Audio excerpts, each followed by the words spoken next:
Brother, I'm going, wanna wow Hulk Hogan. If all I get's a moment, I'll make sure it's an explosion. Cause lately I've been seeing stars, trying to kick out on this chokehold. But it's no holds barred, middle fingers like I'm Stone Cold. What is up, everybody? Welcome back to another episode of the Slapping Me Wrestling podcast. It's been a few weeks. We took last Tuesday off. But we're back. We're back. We're ready for action. As always, all the links to the Discord, to the WWE shop. We got a lot of new merch out there. You know, you got CM Punk has a new shirt. His dog has 2 new shirts. Rhea Ripley's got some new stuff. So go and buy up on that WWE merchandise through the link in our description. We get a small percentage of all the sales through that link. So support the podcast through that and get you some good WWE swag. You see the Rhea Ripley shirt in the background there. Support Mami. We got a lot to talk about her tonight from Raw last night. As always, WavyD over there repping the champions, Boston Celtics. Let's dive into Let's Get Cooking. And this idea came from Notorious Nerdy D's Thursday show last week, where he did like top 5 men and women from an AEW roster. He gave his opinions, and WavyD was in the live chat there. I missed it. Honestly, completely forgot that he was streaming on last Thursday. And I was sort of swapping back and forth listening to James last Thursday as well.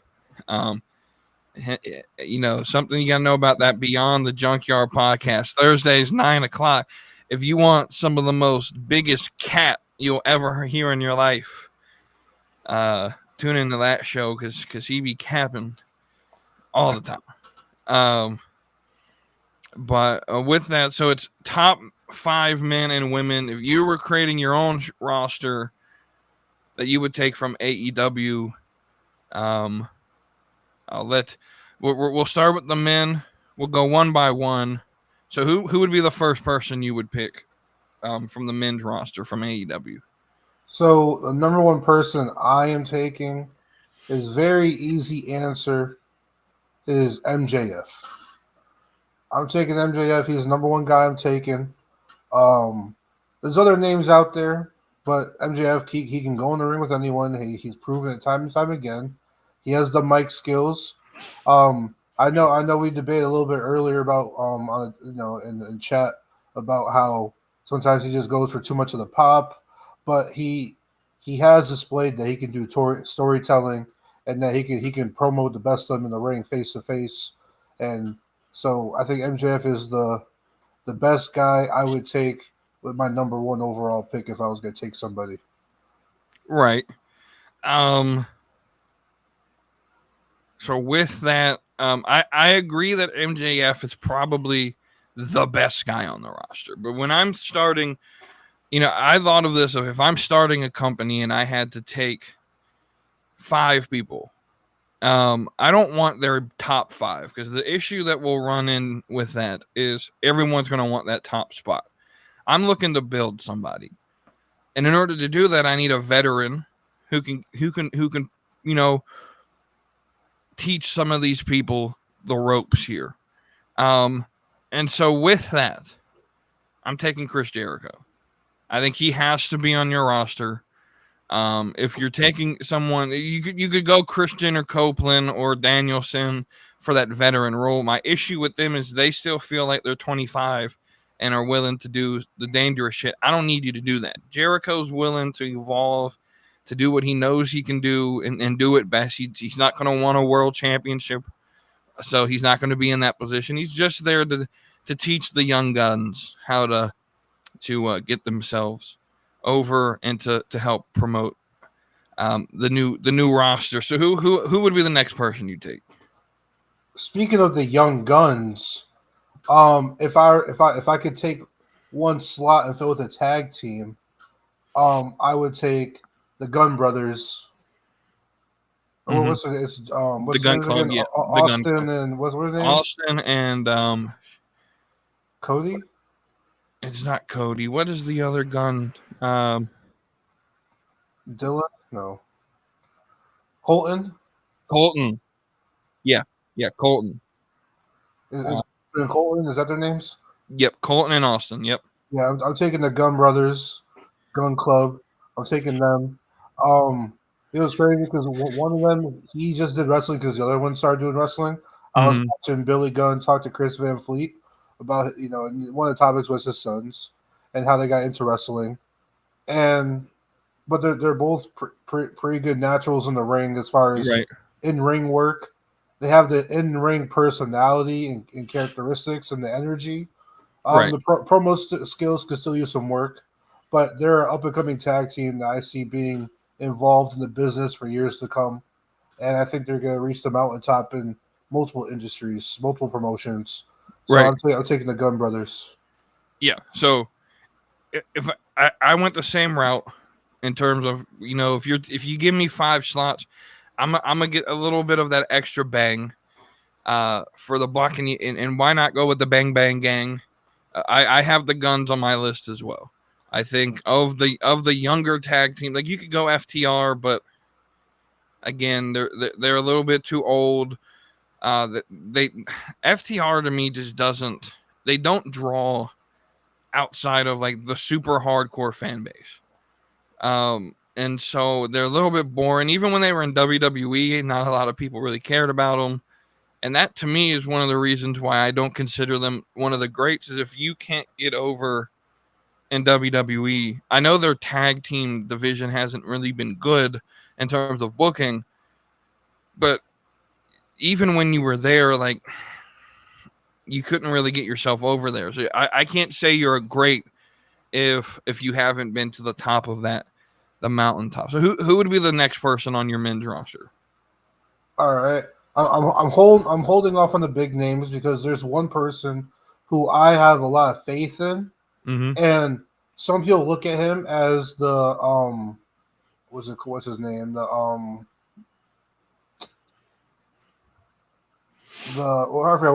was Shawn Michaels' partner? His tag team partner? Marty Jannetty. Yeah. Some people look at him as the Marty Jannetty of the group. I actually look at him as a Shawn Michaels of the group. I think Anthony Bowens is a nice star, a nice young wrestler potential. Right. He has the in-ring moveset if you watch him in the ring, especially when he goes like either on a hot tag or if he's in control of the match, running the action for an extended period of time, or if he's in a singles match. He has the wrestling skills, and he has more wrestling skills than Matt Caster. And he also has a personality for himself. Max has like the rapping gimmick or whatever, but I feel as far as Max and his like character work and his promo work, from what I've seen, he's kind of a one-trick pony, right? As far as like the rapping stuff. But when I see Anthony Bowen, I see his connection with the crowd. He has the energy. Say you could work on your talking. He already has the in-ring work. He's levels above Max Caster when it comes to in-ring work. I think he's the best of both worlds when it came to like Enzo and Cass. Anthony Bowens is like the best of both of them into one person. Right.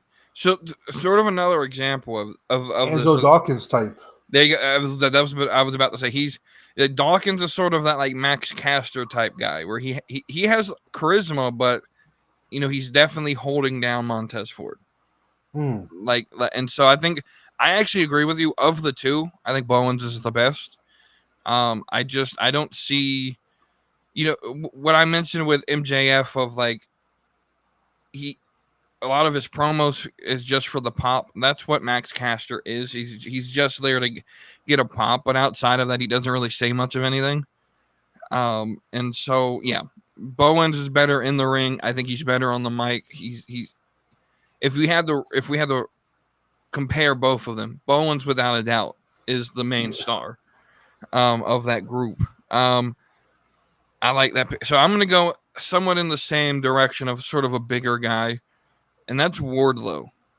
I think there's a lot of potential here that Tony Khan is missing out on, not having Wardlow. I get he can't speak.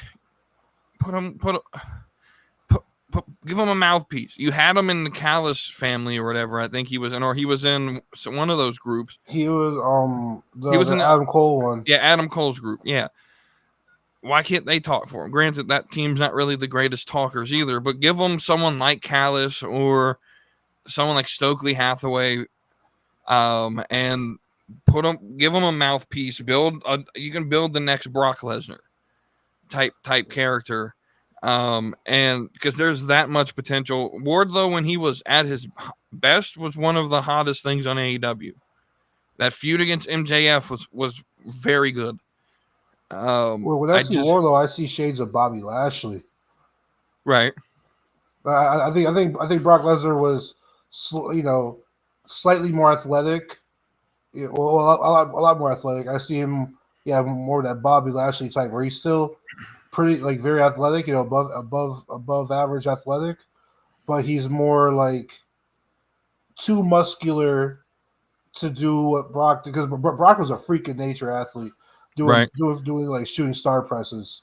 I think he's like football player, like defensive end athletic. Right. Okay. He would be your fourth person on the men's roster. See, when I originally was answering this in Nerdy D's chat, Wardlow did make my list, but I had to bump him off because I added the Gun Brothers. Okay. I do like the Gun Brothers. So right now I got MJF, the Gun Boys, and I got Anthony Bowen.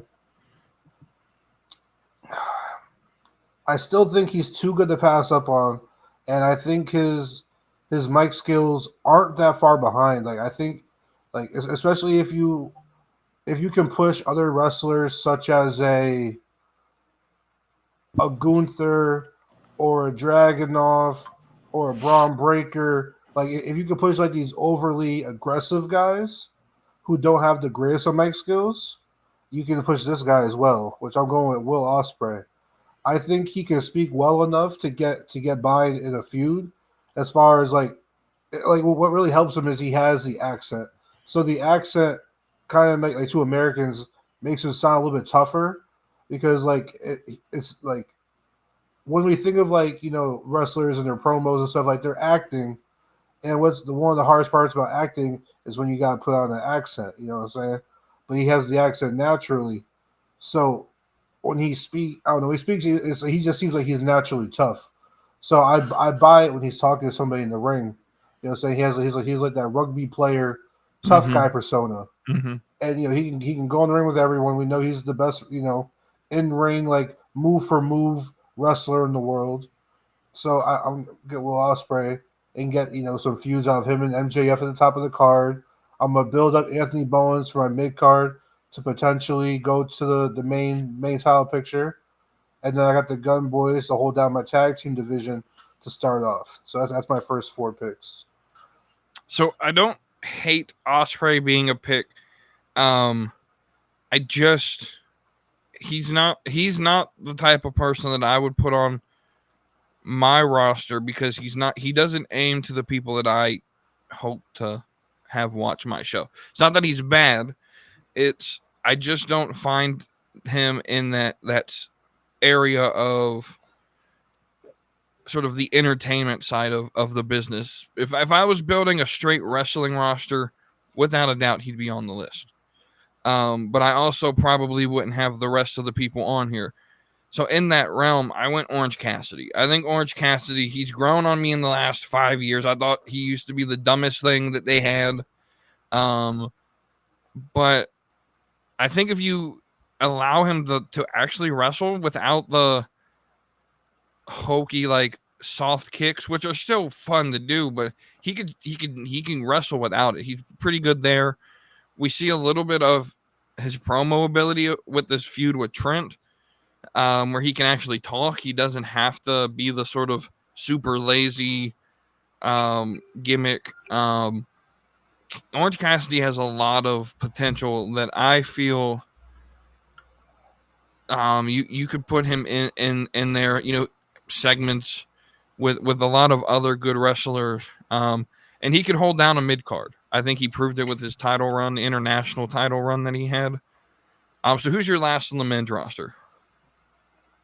So the last person on my roster, not gonna lie, this guy did not make the list either when I was doing my show. I mean, when I was not doing a show, when I was watching the D show, while you were talking for over the last two picks, these guys snuck into my head, and I just really like their ring work. I gotta go with the Lucha Bros. I'm snagging another tag team because I'm thinking, like when you start the promotion, you gotta hit all the different markets of people, right? All different segments of people. So if I'm, what I'm saying, I got the the blue collar white guy. I got the European foreigner. He's Australian, European, whatever. I got the foreigner. You know what I'm saying? I got the black guy, Anthony Bowens. You know what I'm saying? I got a brother right there. You know what I'm saying? I got the young tag team, the up and coming tag team. You know what I'm saying? My little nepotism hire. You know what I'm saying? And then they're gonna need some people to go against. You know what I'm saying? So I got the luchadors. You know what I'm saying? I got to touch different segments, and also like when you're running a wrestling show, you know what I'm saying? You need a little bit of something for everybody. You know what I'm saying? So I got MJF and Ospreay to give you that that indie wrestling match that you might want to love so much. But MJF can give you the promo in the ring to to entertain you for 20 minutes, 15 minutes. Anthony Bowens can go with the best of them. You got the luchadors for people who love lucha wrestling and the high flying, the cruiserweight stuff. And also, I see a star in Penta El Zero. All right, I see a guy who can wrestle with the cruiserweight, who can wrestle with the big guys. Especially when I watched this match with Adam Copeland, Edge. Mm-hmm. He showed that he can go with WWE style guys as well as the indie guys, big guys, small guys. I see a star in him. He also someone like him and Ray Phoenix could sell merch. You know what I'm saying? The lucha merch sells off the shelves. The masks, tournaments almost like my next Rey Mysterios, Kalistos, we're selling merch for days. Anthony Bowens sells merch for days. So these guys I look to when I'm starting my promotion. Okay. So I talked myself into those two. My last is when I speak of potential, this dude just screams potential, and it's Ricky Starks. I don't know where the hell he's been. He hasn't been on TV in forever. And it just feels like Tony Khan's just going to let him walk right into WWE, and I'm all for it. Have him walk into Orlando. We'll take him down at NXT. So let's transition to the women's side of this roster. Who would be the first woman you take? First one I'll take is easily Willow Nightingale. Nah. Willow. Okay, Britt Baker, yes, but Willow. That was a give me. But right. Outside of give me of Britt Baker, I'm taking Willow Nightingale. All right. So that's 1 and 2. You're gonna have Britt on your roster. Yeah, of course. Yeah. Okay. So yeah, Britt has to be on the roster. With that, you go Willow number 2. I'm going. You knew this was coming. Deonna Purrazzo. She held down TNA's roster. Why she left to go to AEW to not be used, that's a decision you have to ask her. But she is fantastic. One of the best women's wrestlers in the world. So I will without a doubt take her. Who's number 3? So I got Britt Baker. I got Willow Nightingale. I gotta go Toni Storm. Even though I don't like her timeless Tony gimmick, right? But she has a character work, she can do character shit. So that's why I gotta take her. She was formerly in WWE. She had a better career, outside of the main roster. She had a better career. she came over at the wrong time, kind of at the tail end of Right. Vince. Didn't really Right. know how to use her, but Tony has personality, has the storytelling skills, in ring skills. We'll switch her gimmick. We'll switch her gimmick up, but she shows that she could commit to a gimmick and commit to a Right. story. So I'll take Tony. So I'm gonna go the other side of that pairing, and I'm picking Mariah May. If you haven't picked up, I'm going potential. So like Britt is the sort of veteran of the group with Deanna, but Mariah May is the potential star in the making, just like she is in AEW. Mariah May has a little bit of that sex appeal that you want, similar to like Liv Morgan. We'll talk about that a little bit later down the show. But yeah, so Mariah May, who's number 4 for you? Now I need a little bit of a veteran, all right? So somebody who I could throw in the main event scene, I could trust right away. You know what I'm saying? They might be here for 3-4 years. I'm not looking for too much into the future with this person. I'm looking kind of like how you do with Chris Jericho. So someone to come in, show the girls the ropes. Unlike you, I'll probably put the title on her early on. I'm taking Thunder Rosa. I like Thunder Rosa. I'm a Thunder Rosa fan. I think she might come to WWE pretty soon too, within the next 2 years. I know she's slightly on the older side when it comes to the women because she's 37, right, or 36. But also you got Becky Lynch who's also 36. You got Charlotte Flair who's like 35, 36, 37. Asuka's 41, 42. Bianca Belair 35. So she's in the age group with these other women who we look at as the top stars of WWE. So why not give her a few years at the end of her thing, and we're throwing Thunder Rosa in there. That's about to be the most toxic locker room because Britt and Thunder do not like each other at all. Well, guess what? They gotta get over it. You know what I'm saying?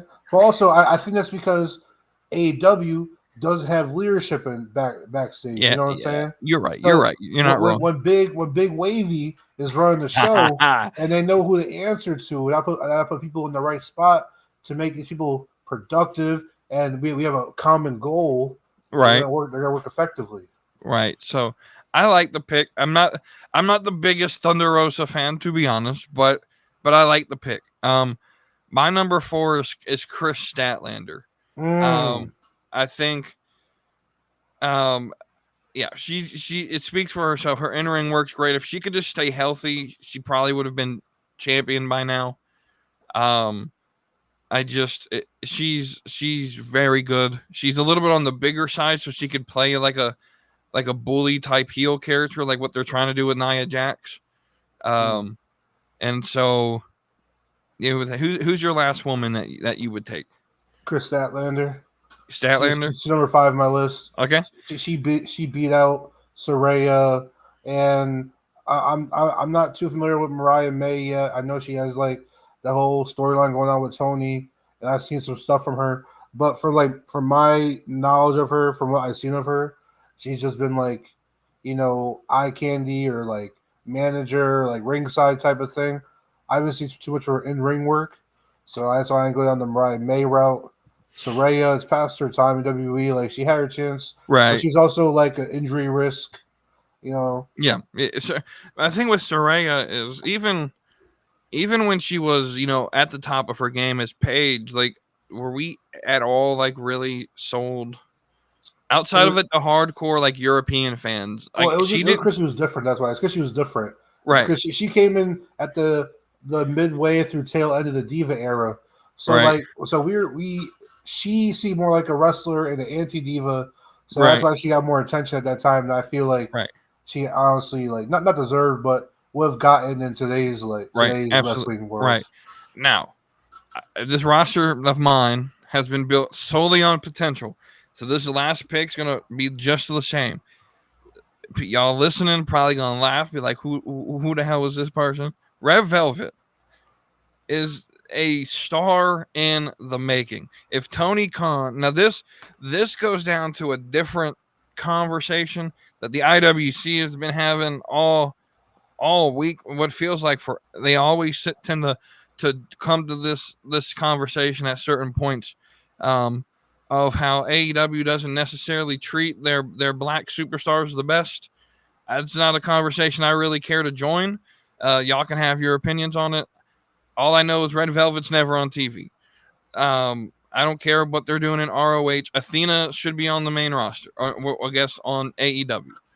Like, I don't care what you're doing in ROH. Athena could have the greatest run there. No one's watching it on TV because it's not on TV.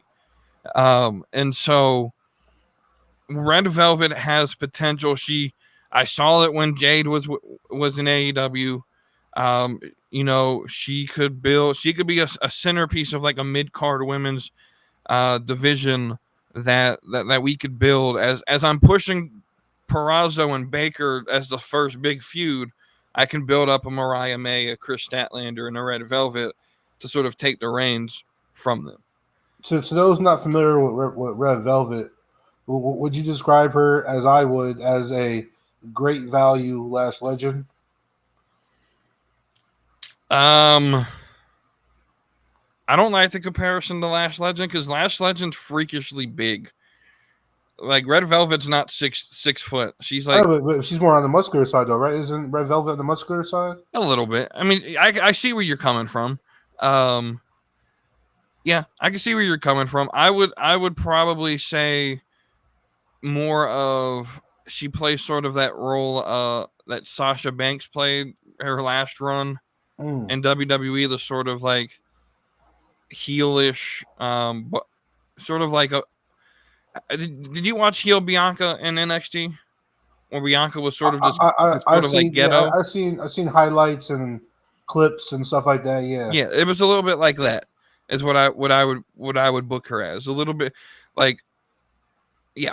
That's how I would sort of push Red Velvet as definite heel, and because that's all I've really seen her as, the sort of face like underdog thing. I honestly hate those type of stories. They're overplayed. But there's that. So what we're gonna do with Let's Get Cooking over the next few weeks is we're gonna continue this. Next week we're gonna do the same thing, but from TNA. I'm about to say, I mean, is that kind of like the last promotion? I can't say nothing about New Japan. Right. Yeah. So it's TNA. We're gonna do TNA. The week after that, we're gonna do NXT, and then the week after that, we're gonna do main roster WWE. I was about to say, I can't say shit about New Japan. I was thinking about. I was like, should I do New Japan? No, because I don't know. First off, they don't really have women on their rosters. But second, I don't know jack shit what's going on in Japan right now. All I know is Xavier Jr. That's all I know. But with that, let's move into we're about to do our SmackDown and Raw reviews. We're gonna go through. That's gonna be the most of the rest of the show here, and we're gonna introduce the Slapping Meat ranking system. So Dave Meltzer has his star system. We're gonna have something similar. The Slapping Meat ranking system goes from 1 to 5. 1 is awful, 2 is decent, 3 average or good, 4 great, and 5 is perfect. Nothing can beat this. Now we're not going to be like Meltzer and give everything like a 5. There's not going to be a 6. There's not going to be no 4.25s. It's 1, 2, 3, 4, 5. So with that, let's jump into SmackDown from last Friday, and we jump into Andrade versus Carmelo Hayes. How you feel about this match? So, on the scale of wrestling matches that I have watched throughout my entire life, this was a 3. Okay. As far as SmackDown over the course of the last 2 to 3 months, this was a 4. Right. Yeah, I gave it a 4. I gave it a 4. It was more the fact that there was nothing on the line really. Right. It was 2 guys trying to I guess fight for a place on the card, fight for a place, hopefully to challenge probably LA Knight next, try to buy for position. The match was good. The in-ring work was good. A lot of people were comparing it to the Ospreay. To the Ospreay and MJF match. But it was a little bit unfair, but I get it. It happened in the same week, a couple days right after. Especially because everybody was talking about how that went on like for an hour, where you could do just a good match within like 10-15 minutes. So it was what came next and got caught up in comparison. Right. Really good match for a SmackDown TV show, especially within the last few weeks where I've been hating SmackDown lately. SmackDown's been, especially this episode of SmackDown, was pretty subpar.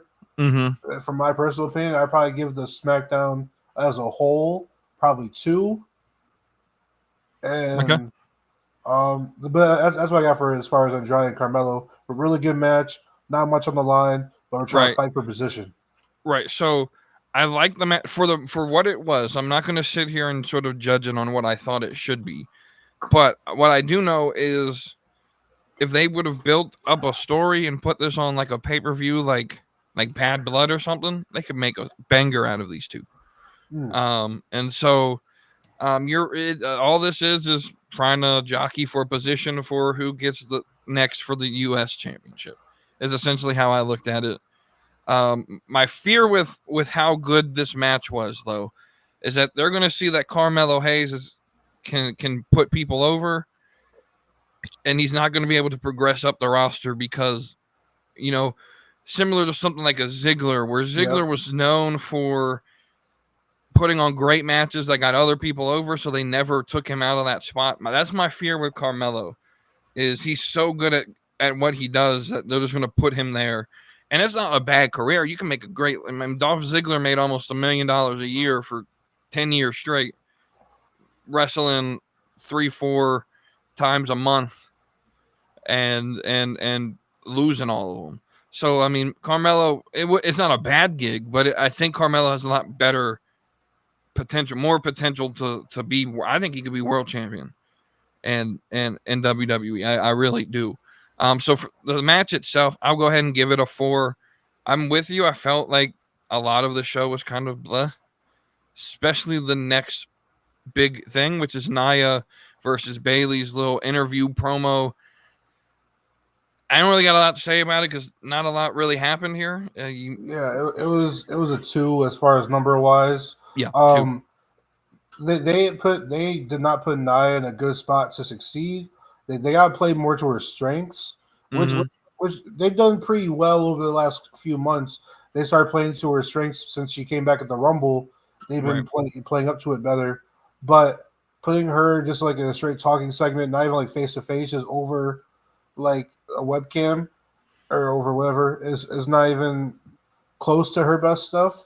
Right. Bayley saved the segment a little bit because she was able to do some talking. You can always rely on Bayley to talk and do a decent promo, good promo. Bayley's one of those superstars that's like a jack of all trades, but like a master of none. She does everything. She does everything good, and there's nothing that she's like terrible at. Right. She's a very reliable wrestler. Is she the best in the ring? No, but can she go out there, mess around, and give you a 4 or 5 star match on a random pay-per-view? Yeah, compared to the right person, yeah. Right. So, yeah. Very, very weak segment, but it got their next segment later in the night was done better. All right, so we move on. The next thing I have written here is Bianca Belair with Jade in her corner versus Chelsea Green with Piper Niven in her corner. Very forgettable. You literally just took the words out of my mouth. I put it as just 3, but it's one of those things where, like, okay, I'm sure it was a good match. I don't remember it. No, it wasn't. It was a squash match. It was a squash? Okay. Chelsea got like 2 punches in, and the match was over like within 2 minutes. Okay. So I might have to change this rating then. That sounds like that's 1 level at that point. From what I can recall. I mean, it got past the message because it got set up, if you remember, that Chelsea was outside Nick Aldis's office trying to get a word with him for the second week in a row, and then Bianca and Jay came over and they tried to talk to him, and Chelsea was like, "Get in line, yada yada," and then Bianca was like, "I have an idea, go meet me out in the ring tonight." It was I guess it was a previously recorded segment. I don't recall them showing like earlier in the night thing. I thought it was happening like live because next thing I know, they're changed. Right, entrances hit and they were like in their ring gear. Right, so it was earlier in the night thing. but that's what set it up. And it's just, kind of, just get the tag teams, I guess, some, more beef going on.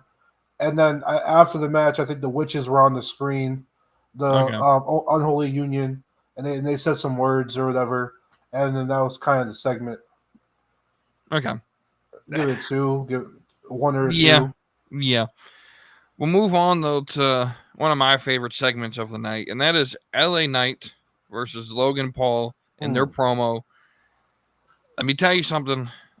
This boy Logan was cooking. I know on Wavy or Nerdy D's post show, you mentioned that some of Logan Paul's references are a little bit corny, and calling him Larry the Lobster. Look, we ain't gotta be doing that. Yeah, but cook and then say that. Right, he'll be cooking, and then he'll be like, "What the hell you just say?" Coming at him with the disrespect with calling him his government name. I think a lot of that's able to be done on a SmackDown where most of the fans probably watching don't know that LA Knight's name is Sean. And I even had to look it up. I'm like, who the hell was Sean? Yeah, I double checked too. And so I like that. I gave this a 4. It's gonna be really hard to get a 5 on my list. And so I really, really like this. I think it built. It's probably one of the best things that happened on this episode, if I'm being honest with you. But yeah, what would you say about this promo? I definitely think the Sean thing. I think, say if Logan, if he went on script, right, and he said Sean out of pocket, I think it'll go over smoother because LA Knight, his name isn't something like a Seth Rollins or like a real name or like Xavier Woods or a Kofi. It's like LA Knight, like Los Angeles Knight or whatever. Right. So it's more it's easier to look at as a stage name. Than when you're a kid, you think someone's real name is Seth Rollins or someone's real name. But so people know it's not really LA Knight, especially when he went by Max Dupree or whatever. People know that LA is a stage name. So I think if it was off script, it'll go over smoother backstage. But yeah, Logan was cooking a little bit. LA Knight held his own. But yeah, Logan will say some good shit and then follow it up with some very lackluster sucker and succotage or some Gen Z reference that the kids barely get. I'm surprised he hasn't called him Skibbity or anything like that yet. or a freaking Skibbity Alpha or whatever, Skibbity Sigma. Or my middle schoolers say that. Got that Ohio Riz? Yeah, the Ohio Riz. It was a good promo battle. If I'm not mistaken, did they both sign the contract or just LA?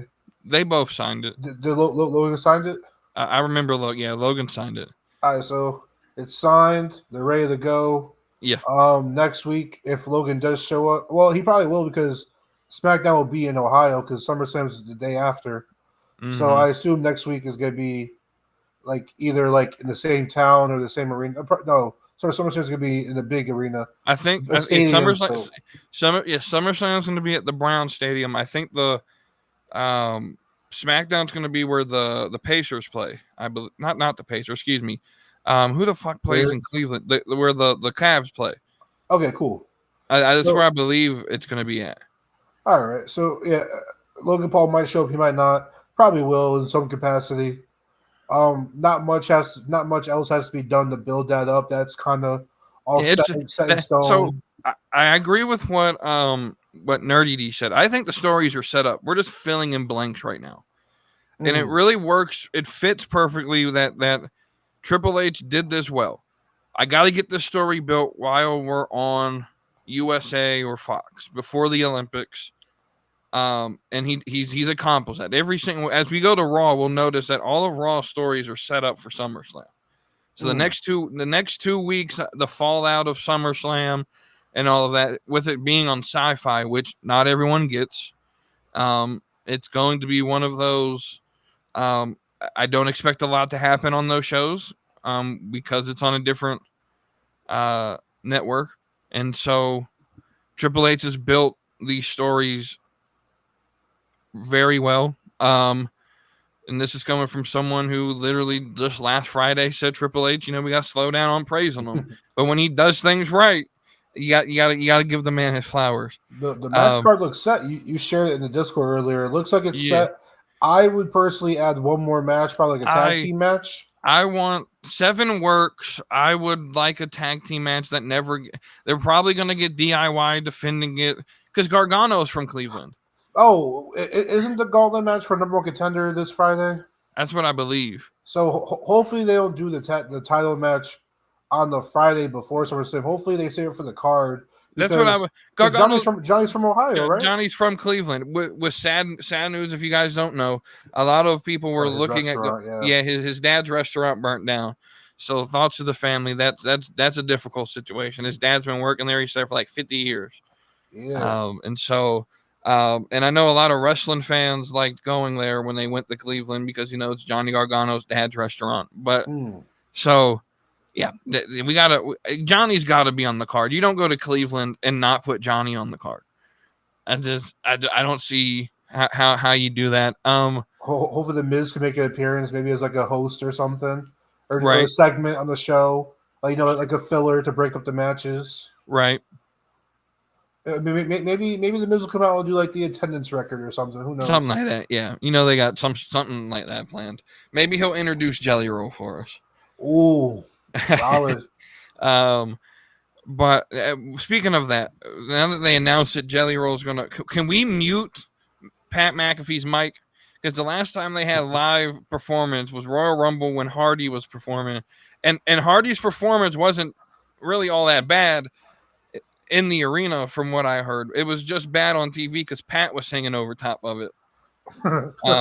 And so, can we mute his mic while Jelly Roll's performing? Let's move on, though. We got Tiffany Stratton versus Michin. I thought it was a solid match. It was a 3. Yeah, it was definitely a 3, yeah. Michin's been getting a lot of screen time here, which is, she's playing her role. She's doing a very good job at it. She got the win. She did. She got a surprise win. I did not think that she would beat Tiffy. Same.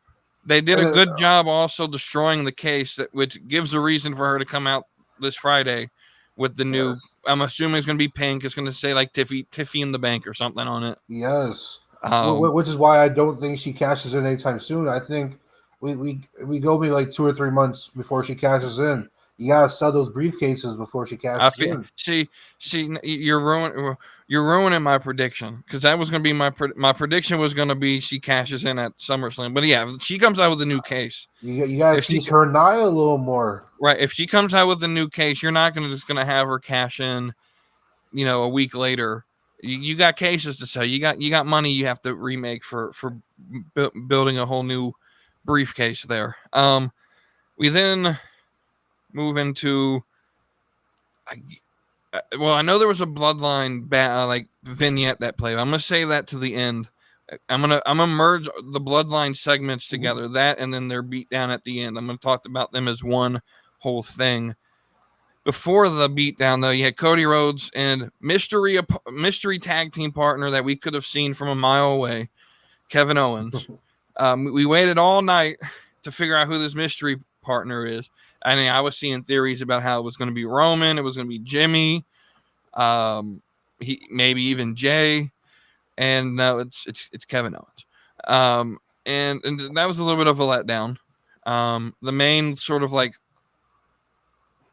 through thread that people waited to see was a surprise partner, and it's the same grouping, but it's not as bad as it is because now Kevin Owens gets beat down. Him and Randy are essentially out of the way. This sets up Cody needs help at SummerSlam. Maybe you get a Jey Uso, Sami Zayn. They'll be there. Maybe this could sort of set up the Bloodline versus Bloodline story. So it's not as bad as I think we initially thought it was. The match itself, average. I gave it a 3 as well. It accomplished what it needed to do. Grayson Waller, in theory, I have a feeling are about to split. I think that's where they were headed. But well, what did you think about that before we talk about the Bloodline? I cannot rate this match. After the first 3 minutes, I dozed off and fell asleep, and then I woke up to Kevin Owens laying in the table. So I missed the whole match. I was dozing off left and right. The only thing I could consciously remember was the end of the show. Kevin was laying through the table, and then a couple seconds later, the show was over. So I missed this whole match as far as cognitively paying attention to it, and I missed the beatdown. I saw the a couple of Twitter videos after, but I didn't watch it. So I'll since I forgot you said that you were dozing off during this. So I'll save our Bloodline talk. I'll say this. This is what I'll say because B Master asked us a really good question about the Bloodline. So we'll have our Bloodline discussion at that point. The backstage or the sort of pre-recorded vignettes they do with Solo. This is what I've been saying that they needed to do with Roman when he couldn't make TV because he was on vacation. If y'all would have just recorded 6 months worth of these backstage promos or from the Island of Relevancy, then people would probably stop complaining that Roman never showed up, because their real complaint is he's never on screen. And so if you just, while you have him for 2-3 months, take a day to record 6 months worth of promos. So yeah, overall, I'd give this SmackDown probably a 2.5 if we had to round it out. The only thing that's scaring me is that the Bloodline is going over too many SmackDowns in a row to the point where I think Cody's going to retain it. Okay. Because usually the way WWE booking goes. Yeah, they typically. I always had a theory when I first got back into watching wrestling. Cody actually taught me this. If the face went over the show before the pay-per-view, they were losing. Whoever went over was losing at the pay-per-view. Is typically how they used to. Now that was under Vince. That was early 2010s, 2014, where if AJ Styles went over the Friday before a pay-per-view, whoever he was facing was probably going to beat him. That's sort of how Vince booked. Triple H does similar things. I do agree. Them sort of ending the show 3 weeks in a row, sort of beating down people. It starts to feel like it's rinse, repeat. Yeah. Rinse, repeat, recycle. And so let's move into the show that WavyD is, director of operations of. He's public relations. There it is. Director. Public relations. Yeah, public relations. He's got he's the one that makes sure that his man Adam Pearce tries to get the show full so he doesn't have to make random matches. Exactly.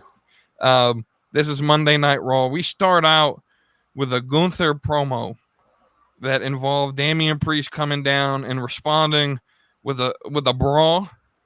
And I swear he writes the show. Wavy D over here writes the show, because in the chat we go to commercial and Milwaukee Mike says why they cut, and Wavy D says, oh wait, they'll come back from commercial and they'll be brawling backstage. That's exactly what happened. Come back from commercial, Michael Cole sets up some ad or whatever they were talking about, and then they're backstage and it's them two fighting. And then hop right into that match I was telling you about. It's gonna go right to the match. Right. Yeah, Gunther does the heel thing so well. He was told whatever you got to say to make Damian Priest feel relatable. Yeah, it was. The segment was a 5. You're giving it a 5? Yes, the segment was as perfect as I think it can get. All right, it elevated or built on what they did last week, where Gunther had that it was that Triple H and Booker T vibes about a little bit of classism, and then kind of superiority complex, inferior complex. You know what I'm saying? And then this week they built on it, where Gunther doubled down. He was going to try to explain himself, but the crowd was booing him. So he said, "Fudge it! I'm going to get right to the point." I'm not sorry for shit. Right. I'm better than Damien. Damien is street trash. All his friends are street trash, and he don't deserve that title. I'm gonna take that shit. And Damien came down. You know what I'm saying? He came stomping down to the ring. He wasn't, doing no crowd pandering to, diminish the moment. He was in the zone. They came down. They started brawling and stuff. The break aparts were good. Damien looked strong because he kept breaking out of it. And he's looking good. Even that, and then when we came back from commercial, the backstage stuff looked good too. They were selling it well. Yeah. There was one where Priest put him face first into like one of the parts of the truck, and I don't think that was selling. I think Damien didn't pull on that one and just sent them right into the truck, which is fine. I mean, if Gunther's one of those guys, he'll take that spot and not be upset. So, Especially Gunther chops you all day. Right. Gunther and Priest. When this match was booked, when I always said, because this is what I imagined would happen if it was Seth versus Gunther. I always thought that the story leading into it was, I'm the ring general. I don't need all the fancy outfits and blah, blah, blah, and all of this. That's what I thought the story would be. Well, they're doing exactly that with Priest and Gunther. It's just a different level of, instead of the outfits and the flashy entrances that Seth does that you could have attacked, it's, well, your story is you came from nothing, blah, blah, blah. And no one cares about that. You're a loser. You're a bum. And so I think that actually hits harder. It's a little bit more relatable to a lot of the fan base who relates to Priest as well. So I gave it a 4, but if we were like 4 points on, this would be like a 4.9. You gotta round up. You gotta round it up. Should I give? Okay, we'll give it a 5. It was good, and it flows right into Dragunov versus Bron Breaker. Which you put this match on TV, I'm watching it. I don't care. I've seen it. This is going to be Cena versus Orton of this generation. We'll see this match probably 100 more times before they retire. In any iteration, I'm watching it. I wasn't necessarily the biggest fan of the finish. I agree with Bully Ray. They should have just did a 10 count. But I get what they're trying. I mentioned this before the match. They had to do something to get a triple threat. I've always just felt that this was going to be a triple threat. And Dragunov can come in next Monday. Hey, I wasn't pinned. This is how they've booked him in NXT. He gets beat up. He looks like he's hurt. He comes back all taped and bruised. I'm a rise from the ashes and I'm ready to go. And that's his character. He'll probably be the one to take the pin, to be honest. Yeah. And so I do believe that this will be a triple threat. I know Nerdy D's not sold on it yet, I but think they both take the pin. You think? I think Bron does the rack 'em and stack 'em. You think he's gonna rack 'em? Okay. Either that or he pins them both at the same time, like a little differently. Can you imagine like a double spear? Yeah, I think could happen. I think he spears them both and just lays on like this. Just lays on. Yeah. Okay, I can see that. We end this. I believe what's next was the Judgment Day. They were in the clubhouse. They had several of these clubhouse promos like they do every week. So I'm gonna judge them all the same. So the first one was Rhea walks in. They're playing 2K, and she comes in and basically they're trying to say, hey, we got to put an end to Jey Uso, and she's like, no, don't touch him. Playing into it's getting a little spicy here. Rhea and Jay has some rumors going on that numbers have been exchanged. And all the IWC are complaining. I thought the days of sexualizing the wrestlers are over now. Shut the fuck up. This is great television. Like, they're not overly doing anything. This is no different than what you get on any movie anywhere. Like watch something other than wrestling for once. And this is real tame compared to what they could be doing. Yes. But these promo segments in the clubhouse, they were fine. They served the purpose. I think the second one came a little bit later in the night where I think it was Finn that said, asked Dom about Liv or something like that, and sort of irritated Rhea, which leads to them going to the ring, which we'll talk about that separately. But overall, these segments really fun. Carlito's that comedic relief that we need in these segments. Yes, Cargill doing his thing. Carlito's doing his thing. Here's a job for the year. We move forward. The next match, I agree with Nerdy D. There's parts of this show that you could just cut out, and we'd be fine. We're not cutting this out. Lyra versus Sonya Deville. You missed a segment. I missed one? A little bit. Nothing crazy. It was just they came back for commercial, and Xavier was celebrating Tozawa's birthday. Okay. With Otis and them in the back. Yeah, you're right. I did forget about that. But I forgot about it because this is something that should be cut out. I have the script in front of me. I have the cage side seats breakdown. But the next big thing is Lyra versus Sonya. Yeah. I gave this a 2. I'm gonna be honest with you. It has nothing to do with Sonya. Sonya's great. It has nothing to do with the rest of her group. We'll talk about that in a little bit. But you're having Lyra Valkyria. She beat Io. She beat Becky all in the past 12 months. But she loses to Sonya Deville? I don't know. That's shaky booking to me. Well, you got her hanging around. You got her hanging around. You got her hanging around these jobbers who still go to EDM concerts. I don't know. Lyra, what are we doing with her? We need to get Becky back in here quick to save her from jobber status. Hey, you know what I'm saying? Look, Lyra found some friends, all right, because she was getting jumped left and right, whether it be by Damage Control or now by the newly assembled stud line. And so now she got to get some friends. So she got some friends now. And she chose the wrong friends. You could have found better. They got friends. revenge later tonight. They got a little bit of revenge. Okay, well, yeah, we'll talk about that in a minute. That's another segment we probably could have cut out. But so Sonya beat Lyra with the Devil's Advocate, Deville's Advocate. Don't play on words. Yeah, you know what I'm saying? I'm not a fan of the finisher itself. It's all right. It's nothing crazy. Right. The next thing is, if I recall it, that's the Wyatt 6, right? The video. The CM Punk made his entrance, and then Drew McIntyre came down. And it was Nikki Cross video. Yeah, the video played first. So, what are your thoughts on this video? Oh, this video wasn't. I mean, I didn't really mind it because it was really short. Right. I mean, we didn't really hear nothing from her. It was just a bunch of screaming and shit. Right.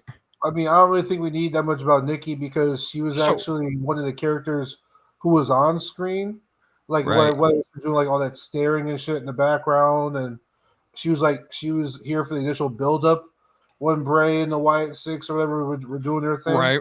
So, but my question is this, and this is just me. I was overbooking this when I was thinking about this when I was trying to rate it. From what I can understand, this whole gimmick is we went crazy because we lost or we got betrayed by someone. So I know, Rowan and Bo, it's Bray and Luke Harper. Gacy's probably going to be about the schism, because they betrayed him and left. Now they're at AEW. Dexter, I'm assuming, is going to talk about Indy and in the way. So part of me wonders, do they attack Johnny at some point? But my other question is, who is the betrayer of Nikki? Are we going to go down the road of Alexa Bliss? Because weren't they a group at some point? Yeah, but did she have a tag team partner after that? Was she tag team with was it Piper? Or I thought it was Rhea. Was she a partner with Rhea or Raquel or one of them? It may have been Raquel. So my other question is, are they going deeper down the path here and they're talking about Sanity. And if they're talking about Sanity, we have a crossover with TNA right now. Where could you imagine it during a TNA show, the Wyatt Six coming out and attacking Eric Young? Ooh. That's some shit that I would pop heavy for that. Also, I forgot who was Nikki hanging around with when she won the 24/7 title and threw in the trash when she started acting weird for the first time. Who was she? I don't remember. See, that's the thing. I don't remember a lot of her backstory. All the others I know. It's hers that I sort of got lost on. Who was she hanging around with? Oh, shoot. I mean, I'm sure I can Google it. Right. Here, I'll look it up real fast while you do your talking. Yeah. Like, so about Nikki. So outside of, I thought the presentation was fine. I felt like we didn't get a lot of information from this video, which is fine. I'm sure eventually we'll figure this out. It also feels like, oh, okay. Sorry, she was saying that with Damage Control. Huh. She was stalking Damage Control, and then she was hanging around with them. And it was when Io and Dakota were tag team champs, and Bayley was with them before Asuka and everybody joined. Interesting. That's who she was with when she threw the title in the trash. Interesting. That's interesting. She's one of those that I don't know where we're headed with it, but the more and more I'm learning here is I'm not 100% sold on this gimmick yet. And they come back. We'll talk about them in a few minutes because they Wyatt Six come back and attack Gable again, and so we'll talk about that in a few minutes. But they're inching me closer to being sold on this. We're making progress, and so that's all that I can ask out of them. They got physical finally, right? And there's only one thing about the attack that I want to talk about. We'll talk about that when we get to that segment. Next was CM Punk, I believe. Yep. So CM Punk is out here. Now, anytime CM Punk's on my screen, I forgot who tweeted it, but they said something along the lines of, doesn't matter if you disagree, CM Punk is, when CM Punk's on the screen, he's good for wrestling. This story really didn't need much more built, but they still made it more interesting by Seth Rollins being the special guest referee, blindsiding McIntyre. You know, we already know that what the problems they have with Seth has with Punk. This match got real interesting real quick. It was already one of the top things on the card, but now you throw in this little wrench. What do you think about this segment? I thought it was done pretty well. CM Punk comes out, does his typical "It's a great day, great night beat" in Monday Night Raw here in so-and-so city. Yeah. All he does is talking. And no, he asked Drew to come out, put his wristband, he taped his wrists up or whatever, and he said he was cleared to fight. So then we got confirmation, and then Drew came out all calm. I'm gonna fight SummerSlam, big money match, yada yada. Adam Pearce comes out, reveals the referee Seth Rollins. Drew was surprised, but Adam Pearce had no other option because he got him to apologize to the officials, I guess. He reinstated him, and now we're set for SummerSlam. It gets Seth on TV for the second biggest show of the year. Not gonna lie, I thought maybe he would just have to miss this year. I figured they would lean towards the special guest referee, especially after CM Punk had the referee shirt at the last pay-per-view. Especially that whole referee thing going on, and how Drew pushed referees, and now the referee just started to get the aspect of referee started getting more and more important, or more and more prevalent as the story went on. And now we got Seth, and Seth, he don't really fuck with either of them. He don't mess with either of them. Right. So we'll see who he screws over, if he screws them over, if they screw themselves over by getting overheated because Seth, quote unquote, didn't count fast enough. It adds a lot of different unpredictable elements to the story. And what's even better is that there's no title on the line. So either party could win it, honestly. I'm leaning towards Drew. but either party could win it. Right. I'll say my prediction for next week on who I think wins it and how I think they win it. But I think it's going to be very interesting. I'm looking forward to it. Yeah, I like that. I like this a lot. When we move forward, we have a little backstage. Dom's looking for Jay, and he gets a visit from Liv Morgan that quite literally, I lost my train of thought. I was talking to someone and completely just lost my train of thought when Liv Morgan entered the screen. Keep doing this. Especially if Liv is okay doing it, like I ain't got a problem with it. She's earned a place now where like she's at the top of when I think of women wrestling on Raw, she's now one of the a few names you think of because of the way they've booked this title run. Has it been the best? No, but it's rememberable, which is better than the last one. So no, Liv's last one. Yeah, okay. Yeah, it's better than Liv's last run. So yeah, I gave this little. It was real short. I gave it a 4 out of 5. It did what it needed to do. It was pretty great. We move forward. It's Xavier, Tozawa, Otis versus it was Cross and AOP, correct? Yep. Final Testament. The Final Testament. I did not watch this match. I went to get food, and Taco Bell highly disappointed me because they didn't have what I wanted. It was a good match. It was fun fact. This was the first time in 10 years that Xavier Woods was in a tag team match, and none of his partners were New Day members. It's a fun fact for you. Nice. Shout out to WrestleMania for that fun fact. The match was good. AOP definitely showed some good ring work.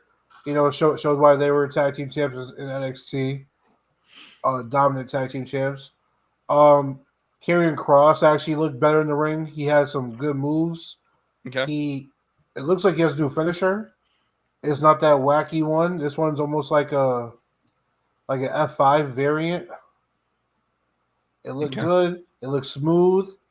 They got the win. They pinned Karrion Kross. And then Chad Gable and then the Creed brothers made their entrance. I was back in time for Gable, so we'll go ahead and make this a separate section. The Creeds and Gable come out. They attack Otis and Tozawa after some promos. You know, Gable tries to offer them a spot back as the Alpha Academy. Otis says no. So I got to come in here and say this. Triple H did one of these little things to me. We're called.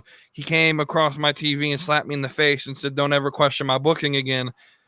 Patience, young Padawan. Because my number one critique of Gable being involved with the Wyatt Six has been what? Well, he hasn't been able, or they won't be able to finish the Otis story, right? Because I lived in a Vince McMahon world where you couldn't do two things at once. And Triple H just came across my TV screen, hit me across the face a couple times and said, "Look, we're going to do this thing differently. And we're going to finish this story, and we're going to do both at the same time." And so I really appreciated that we're still continuing this. I know everyone thought maybe the Creeds and Chad versus Wyatt Six at some point. I think the first thing we get is the Creeds versus Tozawa and Otis. And Chad Gable's there sort of coaching the Creeds along, maybe even trying to interfere, and Bo Dallas continues to attack him. I think that's the route we could go down to build up why Uncle Howdy fights Chad Gable. I think that's what it's looking like may happen. So of the attack from the Wyatt Six, the only thing I have a critique for, and it's again, I heard this and I agree with Bully Ray. I don't like that they continuously come from the gorilla position. I wish they came from the crowd.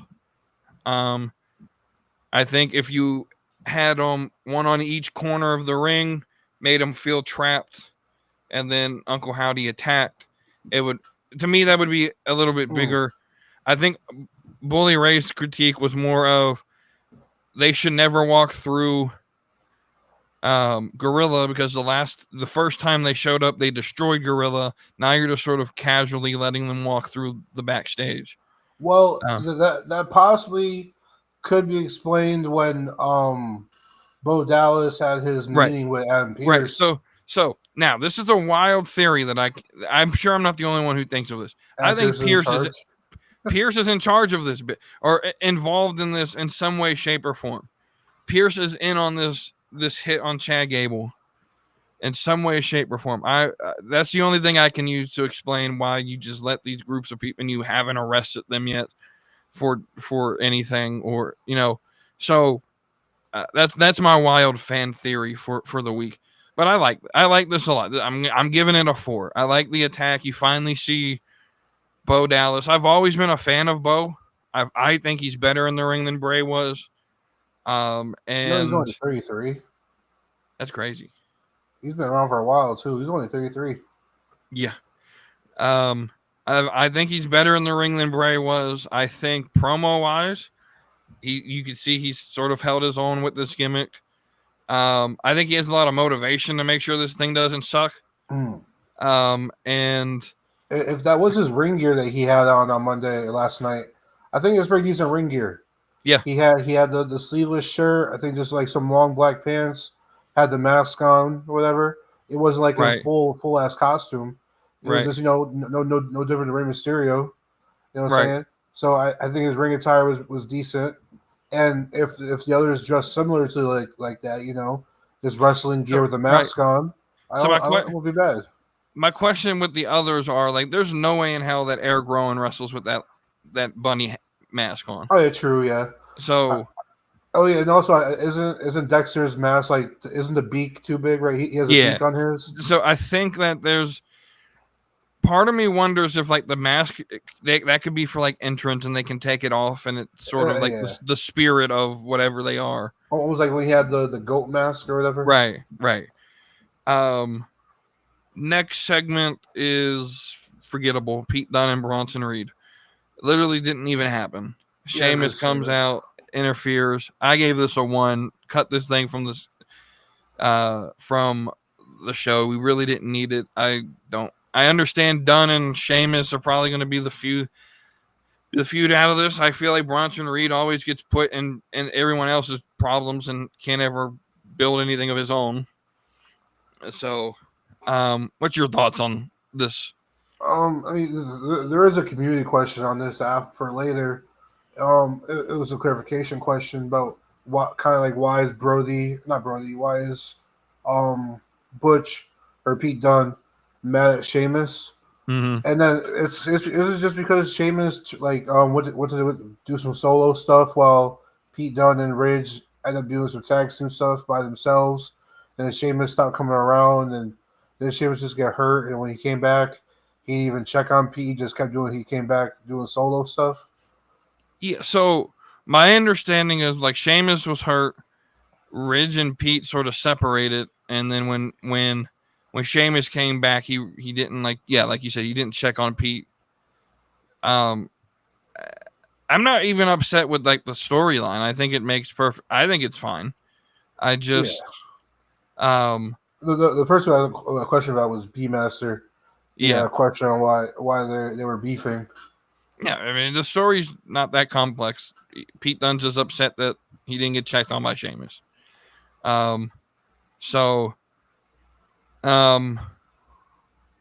that's about as deep as that actually that story goes. I think they still got a lot of, but we also got to understand that this is only happening because Tyler Bates hurt. If Pete Dunne still had a tag team partner, they'd still be in NXT, like fighting in the tag division. But Tyler Bates is hurt. So they have to find something for Pete Dunne to do. Next segment is Rhea and Dom out in the ring, Liv Morgan up in the crowd, and they have their little promo battle. Liv basically says, I have feelings for Dom. Dom feels the same way. Dom basically tells her to shut the fuck up, you stupid bitch. It's not exact word for word translation, but that's essentially what he said. But Liv Morgan was caked up in the shorts. Right, she was caked up. Rhea about tried to go kill her, and Dom pulled her back in the ring. And if they would have, struggled anymore, Rhea's tits would have popped out. So there was just a lot of sex appeal going on this segment. Rhea licks Dom on the cheek. Rhea gets the lick and a kiss. Dom's the luckiest man in the world. And I think this is a really good segment.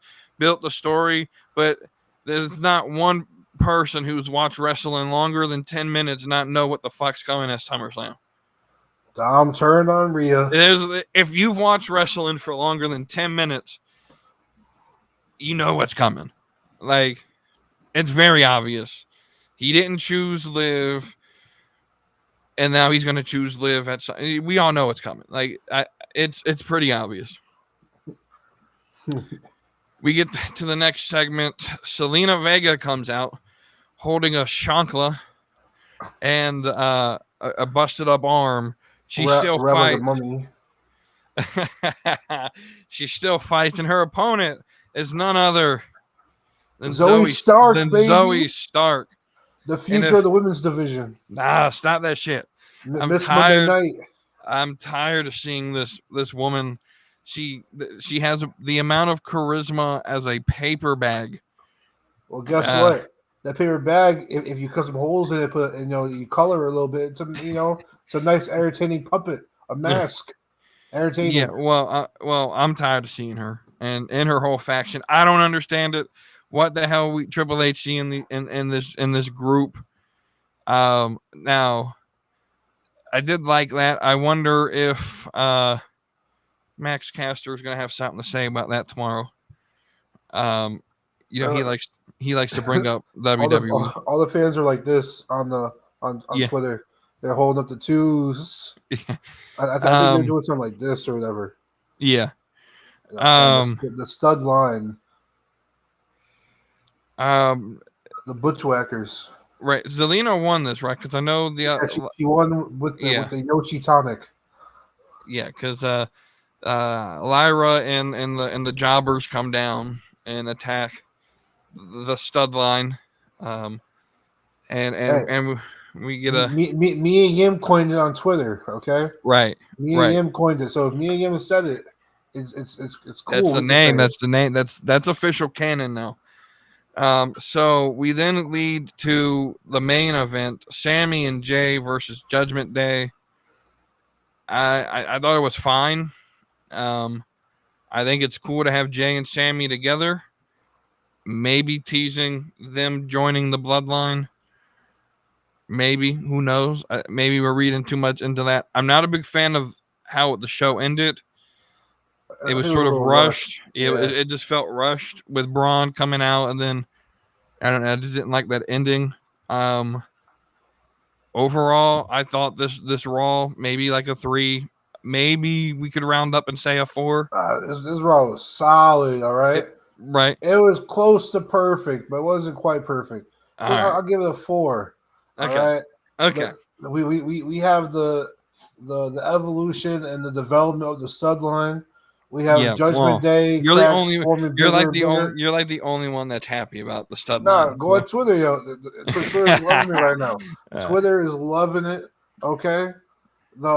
We have the cracks of the Judgment Day expanding. I think we're gonna get. I'll say for next week as more of a prediction, but we got Raw. The reason I like Raw better than SmackDown right now is because with these 3 hours we're seeing we're having like 6-7 stories. Right, you getting screen time, and you get like the side quest of each story. So yes. I agree with you. Raw's the better show at the moment. It may be the best show in wrestling TV right now. Definitely. So let's go to some of these questions. Let's start with the one you post first. Now that AEW has done a couple things, it's WavyD has recommended what are 3 to 5 things that AEW should do to enhance their product. I have 4. So the first one, Performance Center. Facts. I'm not going to stop that, James. I don't care what your opinion is. Performance Center. That's my number one complaint right now is you don't have a Performance Center. Literally just a place for the wrestlers to hang out, get to know each other. Right. They can work on their match for the big pay-per-view coming up. Right. We're not saying you guys got to hit the gym every single day or have train some college students. Right. Just a gym that Tony Khan owns. Right. That these guys could meet up at, work on the, get the ring rust out, and just get to know each other. Right. Number 2, this goes back to sort of what you were saying about earlier about Ospreay and MJF. I'm one of those that think that match went on way too long. My number 2 is a less focus on wrestling on the weekly shows. I think if you focus more, and I know James's response is going to be that AEW is not built for storytelling; it's built for wrestling.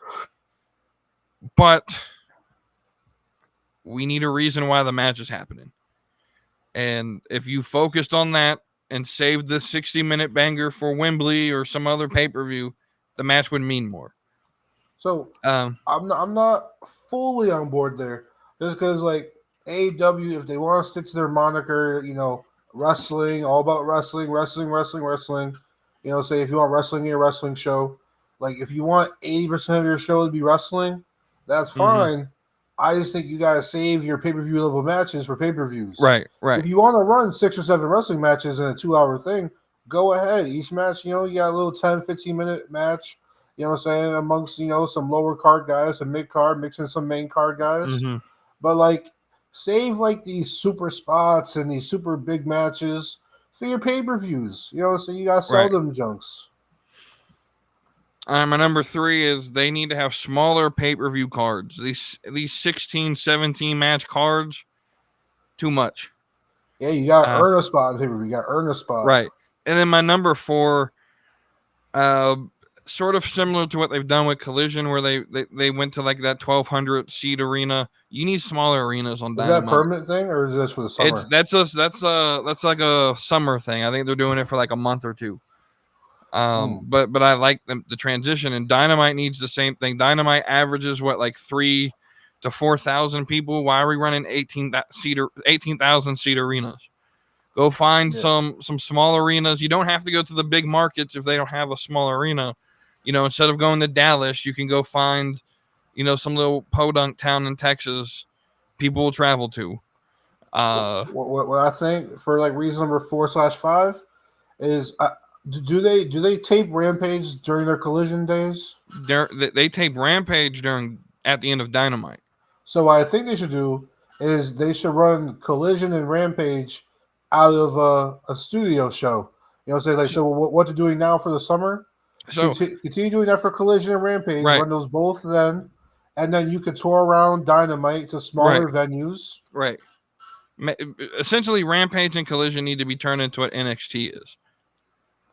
Rampage, honestly. I mean, Rampage should be gone. But you have anything else to add to some suggestions AEW should do? I think AEW should have designated titles for designated shows. Agreed. I think you have. I made a list on one of James's podcasts. I was in the comment section making a list, but you have your AEW World Heavyweight title and your TBS title on Dynamite or whatever, and then you got your TNT and your International whatever. I don't know. You just separate them. Put the tag team titles on one show, the trios title on a different show, one mid card here, another mid card there, world title, women's title. Split it up, right? Because they were even. I was able to get 4 on this side, 4 on that side. Right. Get rid of the fucking WTF title or whatever. Do whatever you want with that. Get rid of that bullshit.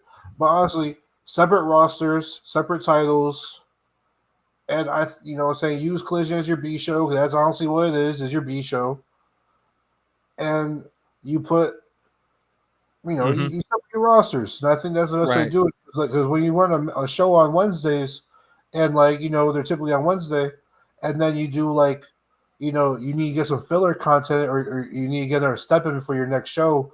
you just throw it on Collision that week. It's like, who's watching Collision on? Who's like people go on Saturdays? It's one thing you have a one Saturday a month like WWE does, where I can set that aside and not go out that week.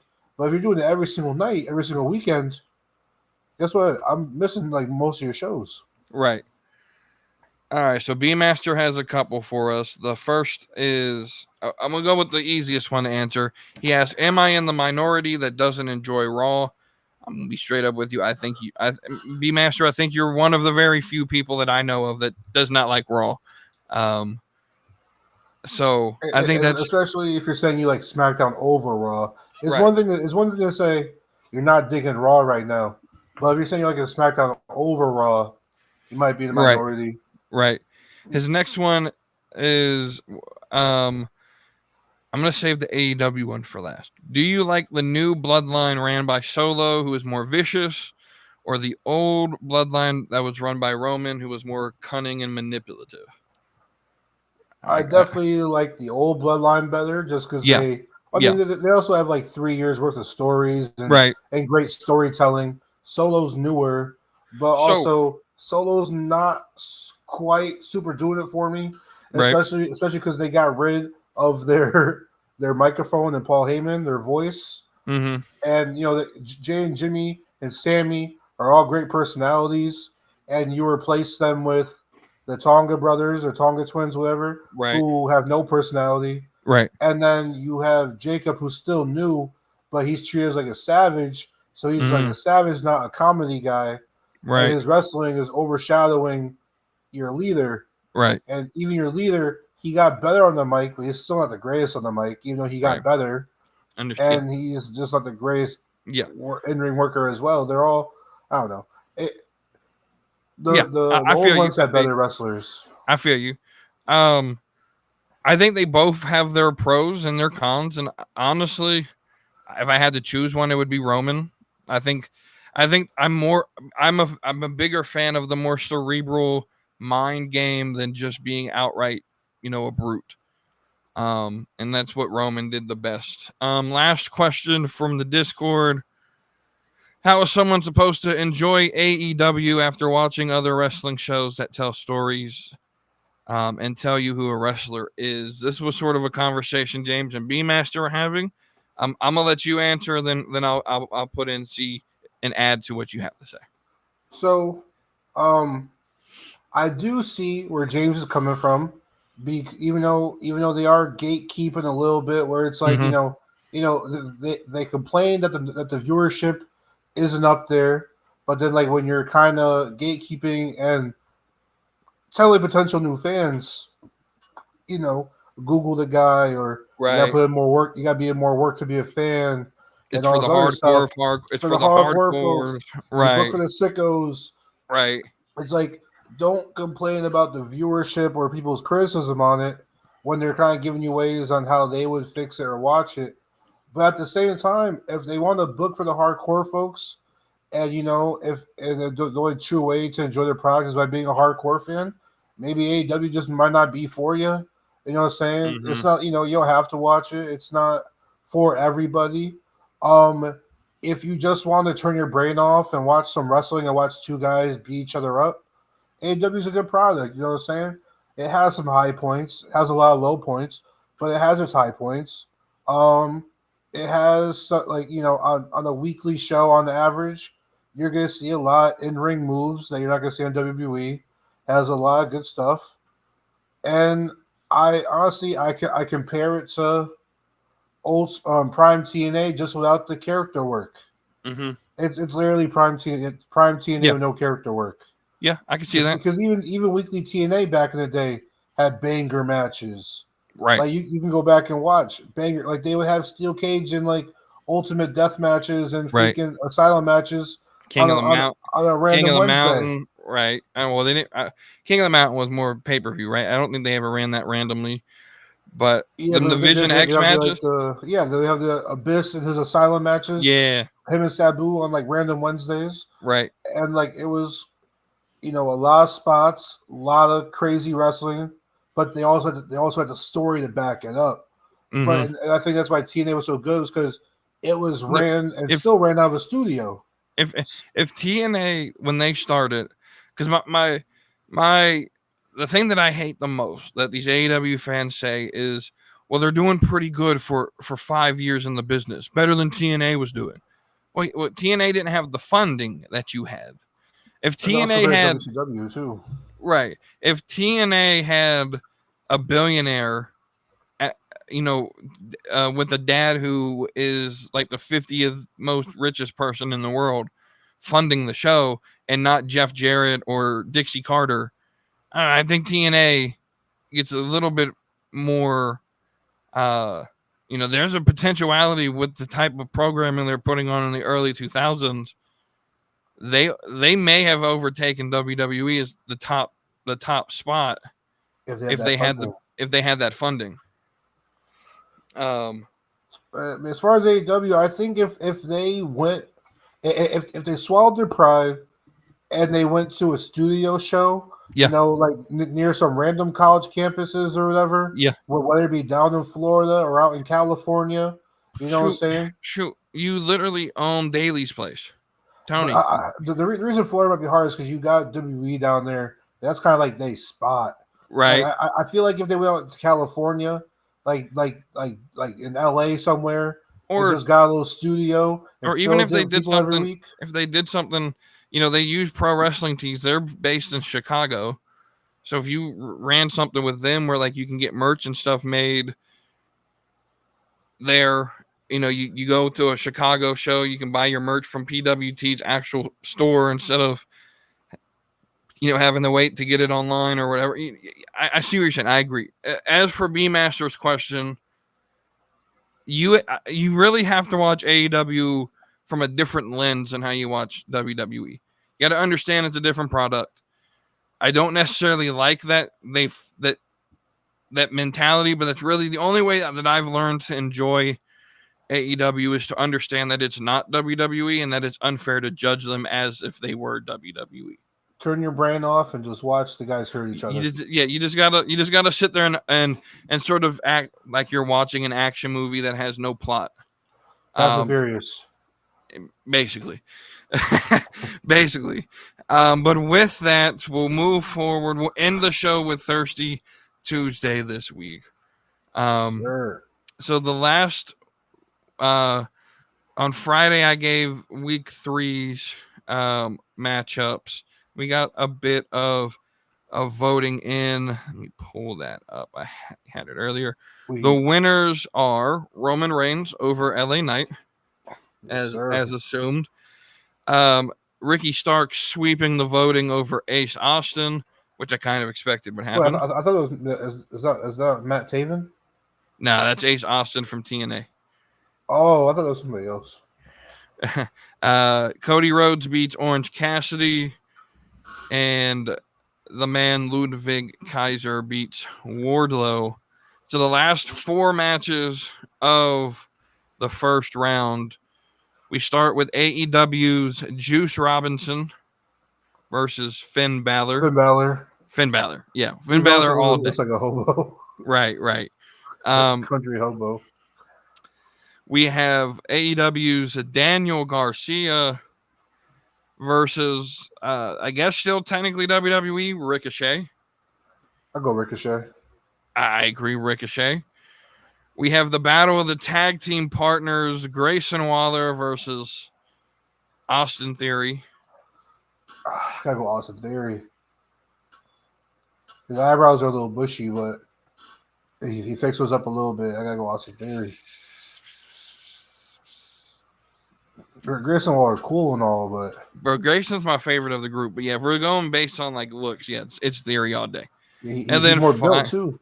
Yeah, then finally AEW's Jay White versus Logan Paul. Logan Paul. Yeah, I think I got to go Logan here as well. The Maverick. Yeah. All right, so there's that. We're not going to do the little game this time. It's hard to keep up with that. So maybe if we have our little special guest for prediction week, we'll have him do it next week. I did message him. He said he took next week off. It's approved on the calendar. So any what's it called? Okay. Any unforeseen circumstances, unforeseen events, he will be here next week.